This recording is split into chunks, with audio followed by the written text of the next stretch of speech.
आया मौसम नीली स्याही का, जो उंगलियों पर 19 अप्रैल से लगनी शुरू हो गई है।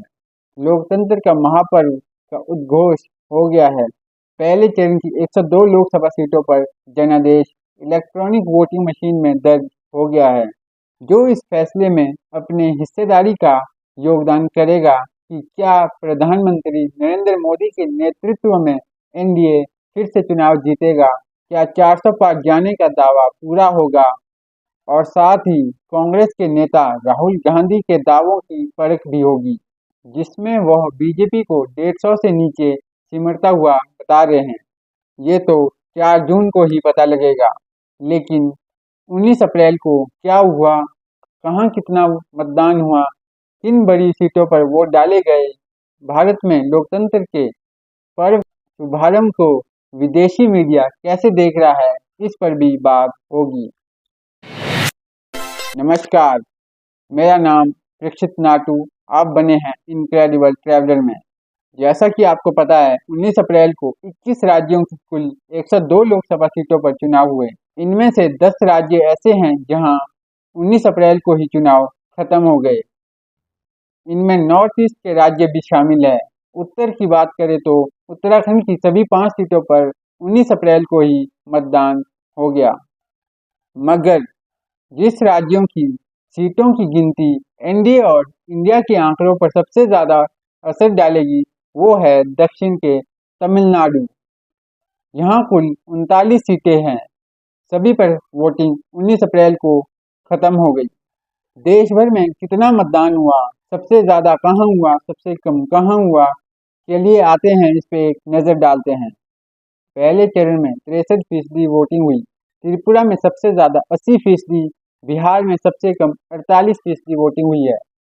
बंगाल और मणिपुर में हिंसा की कुछ तस्वीरें भी सामने आई है। लोकसभा के पहले चरण में 21 राज्य और केंद्र शासित प्रदेशों की 102 सीटों पर औसतन करीब 63% वोटिंग हुई। सीटों के हिसाब से यह सबसे बड़ा फेज है। सबसे ज़्यादा 79.90% वोट त्रिपुरा में डाले गए, जबकि सबसे कम बिहार में 47.49% वोटिंग हुई। पश्चिम बंगाल में हिंसा के बीच 70.57% वोटिंग हुई, जबकि मणिपुर में भी पहले चरण के वोटिंग के दौरान हिंसा के समाचार सामने आए हैं। तृणमूल कांग्रेस और भाजपा के सूत्रों ने बताया कि दोनों दलों के कार्यकर्ताओं ने मतदान के पहले कुछ घंटों में चुनावी हिंसा, मतदाताओं को धमकाने, चुनाव एजेंटों पर हमले संबंधी क्रमशः 80 तथा 39 शिकायतें दर्ज करवाई है। हिंसा प्रभावित मणिपुर में करीब 68.62% मतदान दर्ज किया गया है। इनर मणिपुर लोकसभा सीट के तहत आने वाले थोंगजू विधानसभा क्षेत्र में स्थानीय और अज्ञात व्यक्तियों के बीच वाद विवाद हो गया। छत्तीसगढ़ में एक ग्रेनेड लॉन्चर के गोले में दुर्घटनावश विस्फोट होने से सीआरपीएफ के एक जवान की मौत हो गई। उधर पूर्वी नागालैंड के 6 जिलों में सन्नाटा रहा, जहां अलग अलग राज्यों की मांग को लेकर आदिवासी संगठनों के एक संघ द्वारा अनिश्चितकालीन बंद के आह्वान के कारण लोग घरों में ही रहे। 19 अप्रैल को 102 लोकसभा सीटों पर मतदान हुआ। इसमें कुल 1625 उम्मीदवारों ने अपनी दावेदारी पेश की, जिसमें से 9 उम्मीदवार केंद्र की नरेंद्र मोदी सरकार में मंत्री भी हैं। केंद्रीय मंत्री नितिन गडकरी की महाराष्ट्र में जो नागपुर सीट है, उस पर भी 19 अप्रैल को मतदान हुआ। 1625 उम्मीदवारों में से 251 उम्मीदवारों पर क्रिमिनल केस दर्ज है। बीजेपी के 28, कांग्रेस के 19, डीएमके और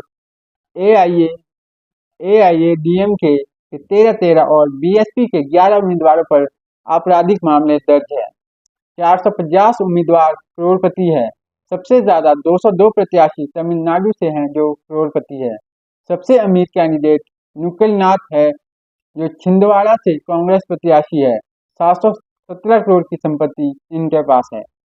विदेशी मीडिया भी भारत में हो रहे चुनाव पर नजर बनाए हुए हैं। अलग अलग देशों के अखबारों ने पहले चरण के मतदान पे छापा है। ब्रिटेन के द गार्डियन ने लिखा है नरेंद्र मोदी की भारतीय जनता पार्टी को भरोसा है कि चुनावों में उनका प्रदर्शन पहले से और बेहतर होने जा रहा है।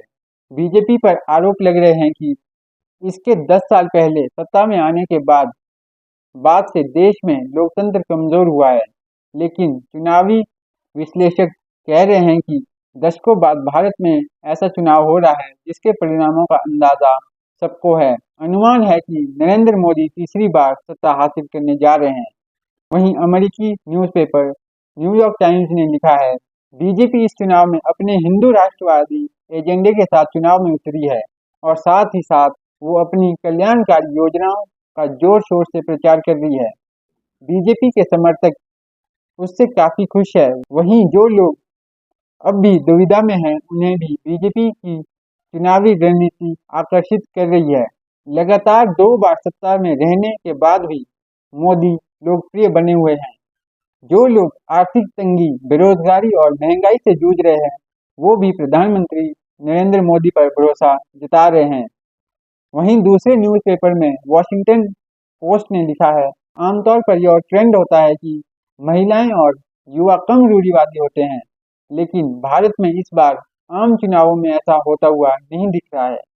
व्यापक बेरोजगारी और आर्थिक परेशानियों के बाद भी प्रधानमंत्री नरेंद्र मोदी की पार्टी ने इस तरह का माहौल बनाया है कि महिलाएं और युवा उनकी पार्टी को वोट करते हुए दिख रहे हैं। ये थी हमारी 19 अप्रैल को हुए पहले चरण में हुए चुनाव की रिपोर्ट। अगर आपको और ज़्यादा जानकारी चाहिए तो इनक्रेडिबल ट्रैवलर के यूट्यूब को सब्सक्राइब करिए, लाइक शेयर ज़रूर करिए और हमारे फेसबुक पेज से जुड़ना ना भूलें। लिंक डिस्क्रिप्शन में मिल जाएगा। मिलते हैं अगली वीडियो में, तब तक के लिए धन्यवाद।